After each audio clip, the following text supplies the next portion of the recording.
Good morning you guys, it's Karen and I'm here to do the sunscreen, mineral sunscreen review, well mostly mineral anyway. This is my spreadsheet that I did. So this is not a review of each product because I have done a review of 99% of these. So this is one for you to watch if you have a specific need. So I'm going to tell you which one's best for you for sensitive skin, dry skin, oily skin, if you're looking for vegan, if you're looking for the budget option, that kind of thing. And then once you know which one is for you, you can watch the review and application, etc. videos separately. So this is just going through all of the ones that I've reviewed both this year and last year and telling you if I still enjoy them, what my repurchases would be and what ones I think are best for individual needs. Before I start, there's a couple of assumptions you can make about these. Firstly, they're all good under makeup. I wouldn't have included them in this if they weren't good under makeup because I think most of us want to put makeup on top. They are all fragrance free. Again, I wouldn't choose ones that had fragrance in them. And what was the other thing? They're all broad spectrum. There's a couple of updates on products that I've talked about before or that I was going to include here. The first one is the Bare Minerals Prep Step. This one no longer seems to be available. So I think I'm referencing one that is a dupe. The Ultrasun one that I talk about is, I think, a pretty good dupe for this one. So that one is no longer available. Then there was the Purito one and also this one, the Claire's SPF 50. I don't think I mentioned this Claire's one, but it is one I've used a few times and it is very much like the Purito one. But obviously with what came out about the Purito, I am less keen to use it. And it's so funny that that came out about, I haven't looked into it in depth, but I believe that there was tests done and it showed that it was only SPF 19, nowhere near the high SPF that it claimed to be. And I don't know whether you remember when I actually reviewed the Purito one, I said that I couldn't put my finger on why, but I didn't feel that it was a high SPF or I didn't feel confident in its sun protection factor. So I've kind of lost confidence in the Korean sunscreens at the moment. So there aren't any of those included. And the final one is one that I mentioned and it's this one, the Dermatology Broad Spectrum SPF 45.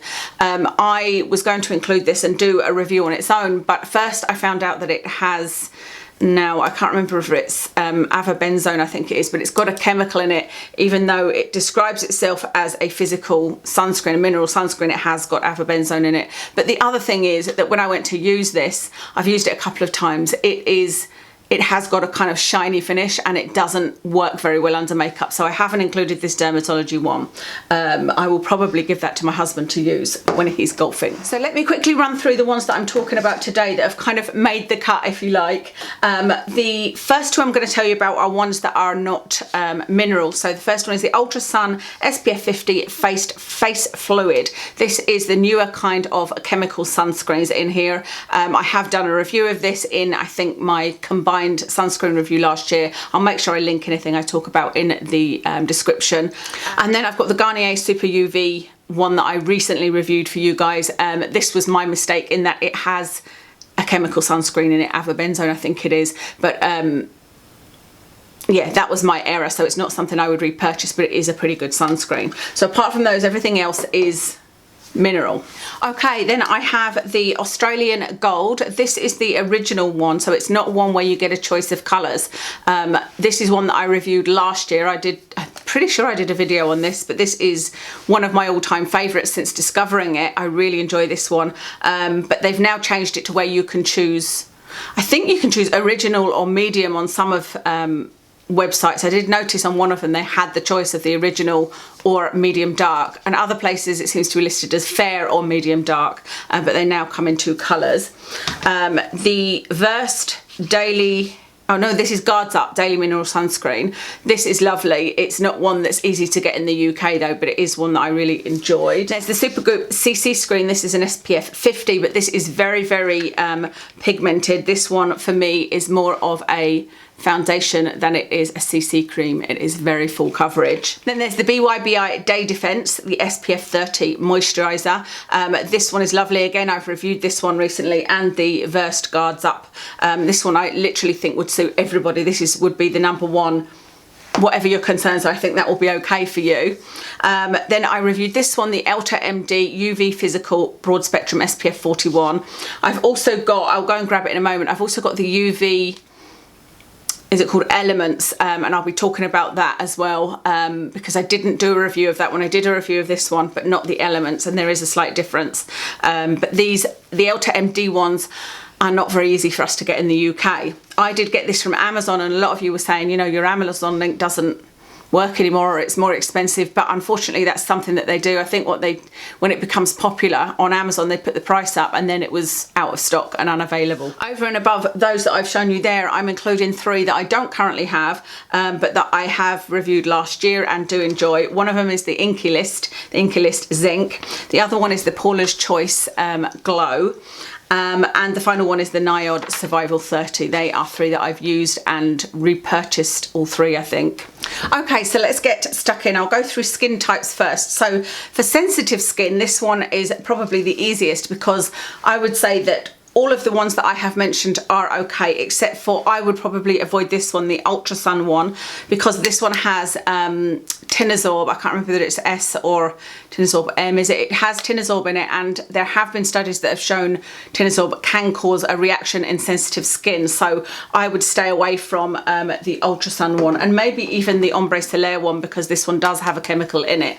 But apart from that, every other one should be fine on your sensitive skin, because there's no fragrance in them, and you know, they're all nice and hydrating. For dry skin, again, all of the ones that I have mentioned would be really good for dry skin, but I would avoid the 2 chemical ones for the same kind of reason, but also I think one of these might have alcohol, although it's very low on the list, but these are the most kind of mattifying feeling. And also the Australian Gold and the CC Screen, both of these are ones that when I put them on, I feel that I could benefit from putting something else underneath, so some kind of like a peptide, or not hyaluronic acid because it doesn't work well for me, or something like with a glycerin in it, or even an oil. I like to put something a bit more hydrating underneath these. It didn't used to be the case for me with the Australian Gold one. I used to feel like it was perfectly moisturising, but obviously my skin is getting a little bit drier, a little bit more dehydrated, and I have noticed it feeling a bit tight, so I wouldn't recommend those for dry skin. But the other ones that I have talked about, so the Niod would be absolutely fine, the Niod Survival 30, the Paulas Choice Glow would be perfect. That one is really moisturising. The Inkey List one is pretty moisturising, and then the Elta MD, this is where I said I would mention the UV Elements, because the UV Physical, I know that some people don't find this moisturising enough, but this UV Elements one is specifically a moisturising one, and I've been using this and really enjoy it. I haven't reviewed it because it's not much different to this, to be honest with you. It is tinted. The only difference is it is a more moisturising product. Somebody did leave me a comment and say that they hadn't found this to be good.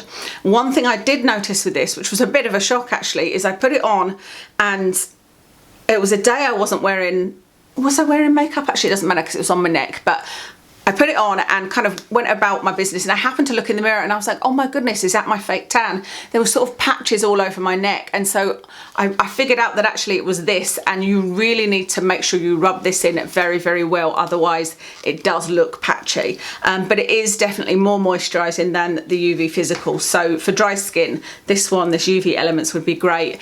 Probably better for you guys in the US because it's difficult for us to get hold of and expensive for us to get hold of.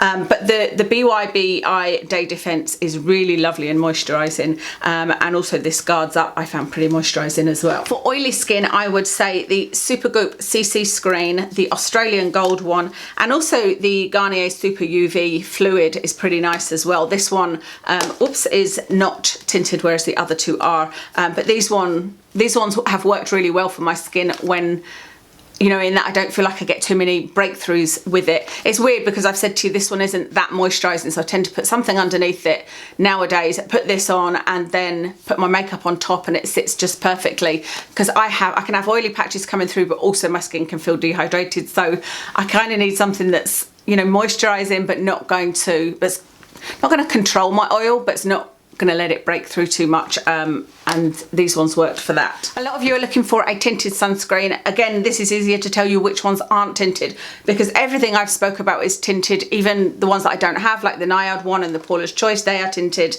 The BYBI Day Defense is not really tinted. It's a kind of funny yellow colour, but it's not a tint, if you know what I mean. It just happens to be a kind of yellowy colour, and you rub it in and there's no colour at all on that. So the BYBI one is not tinted, and neither are the two ones that are chemical. So the Ultrasun one and the Garnier UV, they are not tinted either, but everything else I've spoken about is tinted. Okay, looking at prices, the most budget friendly one is the Garnier one.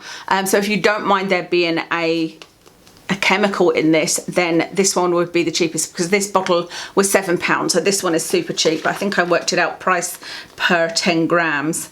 Yeah, £1.70 for this one, and the rest are kind of a lot more than that. But the next one up is this Australian Gold one, which cost £26 for, I think this is a 50ml pot, and this one is 40ml. 40ml versus 50ml. So you can see that this is definitely the budget friendly one, but unfortunately it has that chemical in. But this one is then the next cheapest out of the rest of them. The rest of them are pretty expensive, I would say. Above the one above this is the BYBI, which is £34 per 10 grams, versus this one, which is 26 grams per 10 grams, £26 per 10 grams. Okay, if you are looking for a zinc only mineral sunscreen, then first Guards Up is zinc only, and this is 15.2% zinc. The Inkey List one is 100% zinc, and that one is 22%.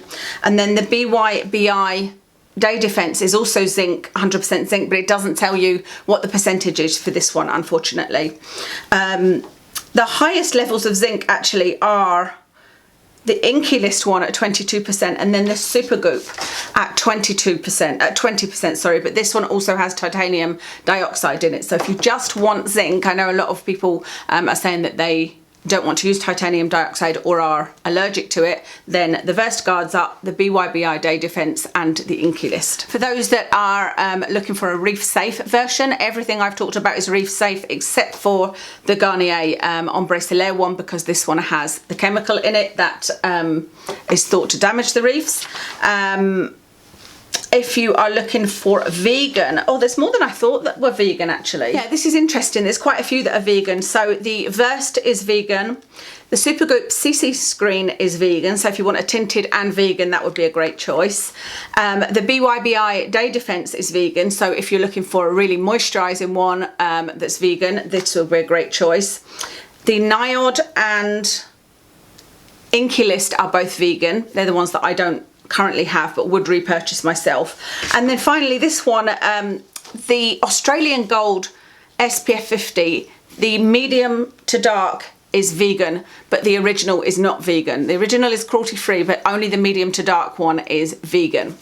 I thought that was interesting. I'm not sure why, but okay. Ones that are non-nano are the Versed Guards Up, BYBI Day Defense, Supergoop CC Cream, the Australian Gold Botanicals one, and also the Inkey List and the Niod Survival 30. They're all non-nano. The final category I've chosen, just because I'm in the UK, is ones that are easiest to get from the UK. So obviously the Garnier one is really easy because you can get this from Boots and probably Superdrug, I would think.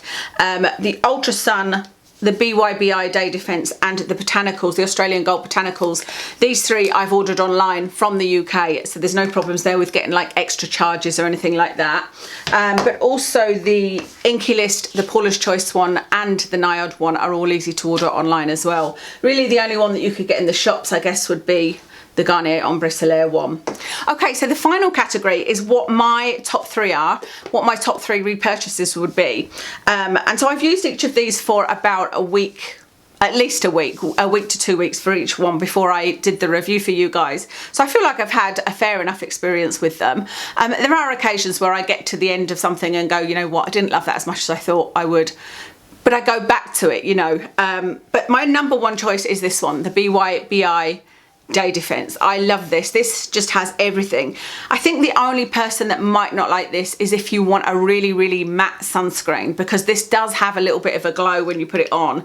It's got that sort of yellow colour to it, which, you know, doesn't show up on the skin, or it doesn't show up on my skin tone anyway. but this is my favourite one. It feels the most moisturising. It doesn't feel oily or greasy. It just has got a tiny bit of a shine when you put it on, but it completely goes away when I put makeup on. It's lovely under makeup. I like everything about this one. So that's my number one choice. My number two would be the Inkey List from memory. Because I have bought that twice and used it twice. I haven't used it thus far this year. So that's one that, you know, if I used all of these up and hadn't found a new one to try, I would probably go and buy the Inkey List one and use that one. My number three is the Australian Gold Botanicals. This one used to be number one. You know, this was my ultimate favourite last year. The only reason it's kind of dropped down a little bit is because I feel like sometimes I prefer a non-tinted one, because I do put my face cream all the way down to my chest, you know, and sometimes it can get on clothing. But the other thing was, like I said, this has been making my skin feel a little bit dehydrated, and so that means I need the addition of something underneath it, which I often use anyway, so it's not a big deal, but it means that I need to remember and put something else on so that my skin doesn't feel dry throughout the day. But I still love this, and this is still my number three choice. So the BYBI Day Defense, Australian Gold, and the Inkey List. The only one I wouldn't repurchase actually is the Garnier one, just because of that chemical sunscreen in it.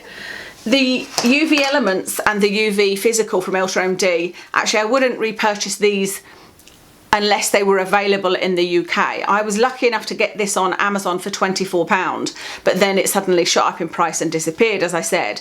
This one I paid a lot more for, and I got it from, I think it was called Skin Medic. So that is a website you can get it from. I didn't pay any charges when it arrived, but it was quite a lot for shipping. You know, I think I paid £40 for this, and that's not what I would pay.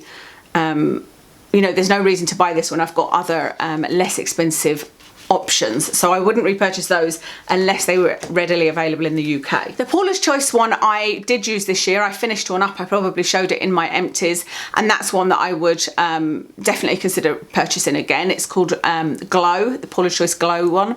And the Niod SPF 30 is Survival 30. I haven't used that for a while actually. I think it was probably the beginning of last year since I last used it.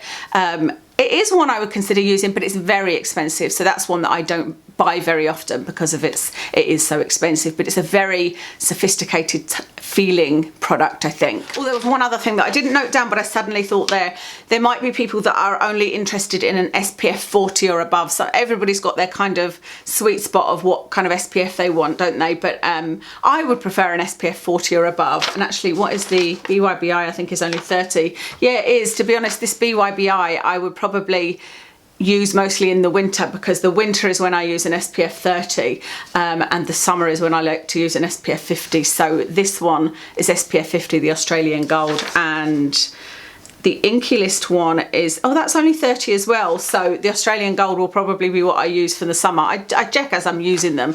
I just can't remember. There's so many SPFs I've used.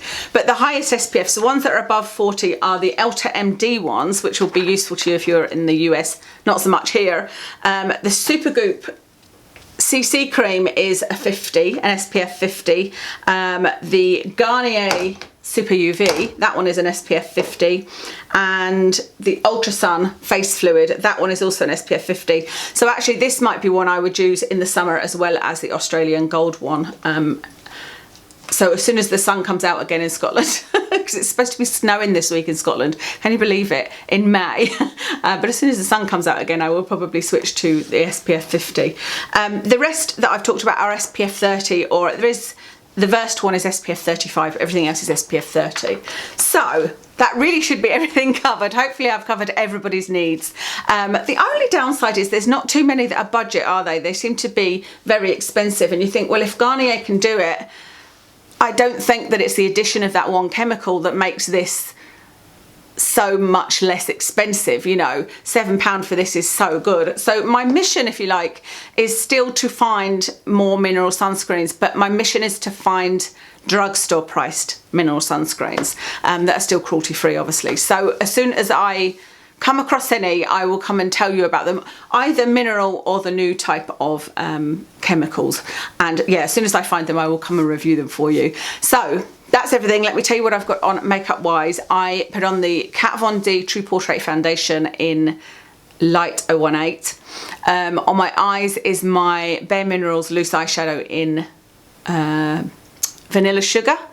On my cheeks this is actually a Clinique blush. It's a very old one and I should get rid of it because I don't buy Clinique anymore because they're not cruelty free, but it is a blush that I love. It's called Innocent Peach and it comes with its own little brush in it, which is just, I love that because when I started on YouTube, I owned, I think, a foundation brush and that was it. Everything else I put on with my fingers, and in fact I didn't always use a foundation brush. I think that was me just beginning to use one, you know.